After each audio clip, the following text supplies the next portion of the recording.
გამარჯობა ნიჭიერის მკითხველებო და გულშემატკივრებო. Როგორც უკვე გაიგებდით ჩვენი ბლოგიდან, ასევე Facebook-ის გვერდიდან და სატელევიზიო რეკლამებიდან ნიჭიერის ჩაწერები დაიწყო. მთელი იანვრის მანძილზე მიმდინარეობდა და აწი უკვე დასასრულს უახლოვდა და ხვალ 1 თებერვალს არის ნიჭიერის კასტინგის ბოლო ჩაწერა ფილარმონიის დიდ საკონცერტო დარბაზში. ნიჭიერის დაბრუნებასთან ერთად ჩვენც დავბრუნდით tv.com ყველაფერი რაც ინტერნეტ სივრცეში ნიჭიერს ეხება გვეხება ჩვენ. ეს არის ჩვენი საყვარელი ბლოგი ნიჭიერი.g გვერდი Facebook-ზე და MyVideos არხი. თქვენი აზრები ძალიან მნიშვნელოვანია, ამიტომ გაგვიზიარეთ, მოგწერეთ კომენტარებში და როგორც შაშან ითვალისწინებდა პროექტის გუნდი მათ წელს გაათმაგებულად გაითვალისწინებს. ნიჭიერის ახალ სეზონში ბევრი სიახლეა. გარდა იმისა, რომ ახალი მონაწილეები და ბევრი საინტერესო ადამიანი აღმოაჩინა, ნიჭიერმა ასევე მას შეიცვალა ბინა. შაშან თუ გახსოვთ, ჩაწერები მიმდინარეობდა ოპერაში, წელს გადმოინაცვლეს ფილარმონიის დიდ საკონცერტო დარბაზში, რამაც უფრო მეტ ადამიანს მისცა საშუალება, რომ ნიჭიერის კასტინგებს დასწრებოდა და ასევე მეტი ადამიანი დაესწრება ნახევარფინალებსა და ფინალურ კონცერტს. ასევე ერთი მთავარი სიახლეა ის, რომ ჟიურიში არის 2 ახალი წევრი. ესენი არიან სოფო ნიჟარაძე და ვანო ჯავახიშვილი. ჩვენ ძალიან გვაინტერესებდა, როგორ გაარწმებდნენ ისინი თავს დაკისრებულ მოვალეობას, ახალ ამპლუას და თვითონაც ძალიან ხელადდნენ ამასთან დაკავშირებით. ესე იგი მე მინდა გაგანდოთ ჩემი პირველი ემოციები.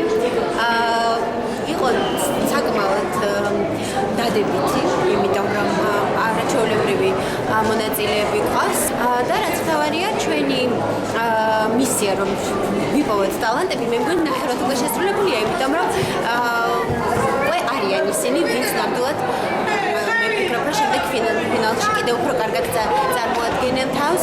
ძალიან ნერვიულობდი თავიდან დასაწყისში, მაგრამ მე მგონი ძალიან საინტერესოა, ესეთ ამპლუაში ვარ პირველად, მაგრამ როგორც უკვე აღნიშნე, ძალიან დადებითად და ესეთი ემოციები რაღაც განსხვავებული, მაგრამ ძალიან კარგი. ასე რომ ვიყურებთ. ჩემი პირადი აზრით მეთანხმება ძალიან კარგად გაართვეს თავი სოფომ და ვანომ. არაჩვეულები ესეთი ჟიური არის სანთლით საძებარი და იმასაც ვერ იპოვი. რა შეხედე? მოდი მე ვიჭუს. აღფრთოვანებული ვარ მათი.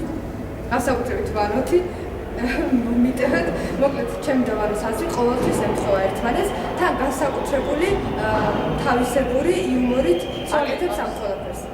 ვიცი. მართლა გუშინ გვერდით მეკდა, ვიცი, განაგრძე.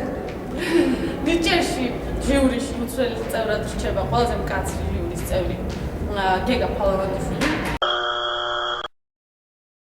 დედერთან თანამშრომელი და ასევე რაც მთავარია უცვლელია ქართული ტელესერიალის ყველაზე ენერგიული, ყველაზე მხიარული და ყველაზე ნიჭიერი წამყვანები თიკა და ვანიკო.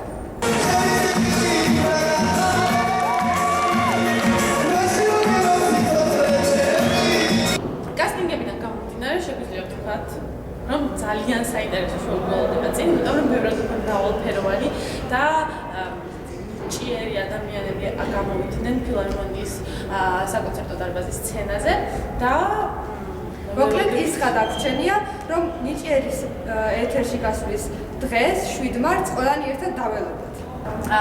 7 მარტამდე კი ჩვენზე ცოტა მეტია, ამიტომ ყურადღებით იყავით, იმიტომ რომ ჩვენს ბლოგზე შევეცდებით, რომ მოგაწოდოთ ექსკლუზიური მასალა, ვიდეოები კასტინგებიდან, ასევე სურათები და ცოტათ შეგახედოთ ნიჭიერის შიდა სამზარეულოში. ვიყურეთ აუცილებლად ნიჭიერი G-ზე და აუცილებლად დატოვეთ თქვენი კომენტარი. ახლა კი მომავალ შეხვედრამდე. კარგად. ნახვამდის.